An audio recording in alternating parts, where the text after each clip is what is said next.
পূর্ব বর্ধমানের সালারে দম্পতি খুনের ঘটনায় গ্রেফতার করা হয়েছে ৩ জনকে। দেহ উদ্ধারের ৩ ঘন্টার মধ্যেই খুনের কিনারা করল পুলিশ। মোবাইলের চার্জারে তার দিয়ে শ্বাসরোধ করে খুন করা হয়েছে। গ্রেফতার মা ও 2 ছেলে। টাকা পয়সা নিয়ে অশান্তির জেরেই এমন ঘটনা, এমনটা কিন্তু প্রাথমিকভাবে অনুমান করছে পুলিশ।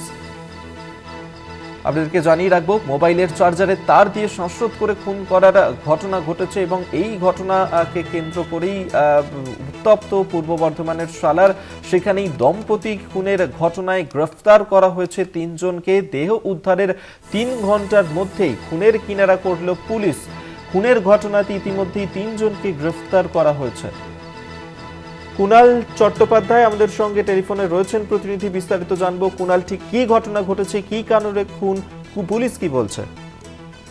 দেখো অভিক, গতকালকে যে ঘটনা ঘটেছিল দম্পতি খুনের ঘটনা, এবং তারপরেই কিন্তু জেলা প্রশাসন পুলিশের তরফ থেকে কিন্তু খোঁজ শুরু করে, তদন্ত শুরু করে এবং 3 ঘন্টার মধ্যেই খুনের কিনারা বের হয়। যেটা জানা যাচ্ছে যে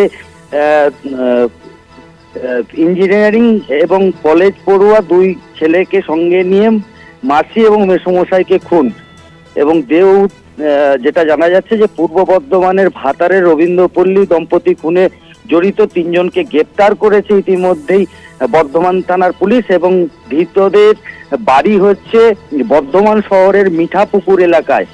এবং যেটা জানা যাচ্ছে যে একাধিকবার এই নিঃসন্তান দম্পতির কাছে তার যে বোন, তারা কিন্তু বারবার করে টাকা এবং দাবি করত, এবং গতকালকেও সেই রকমই ঘটনা ঘটে এবং তারা বাড়িতে আসে এবং তাদেরকে মোবাইলের চার্জারের যে কর্ড, সেই কর্ড দিয়ে কিন্তু শ্বাসরোধ করে মারা হয়েছে, এমনটাই কিন্তু জেলা পুলিশের সূত্র থেকে জানা যাচ্ছে।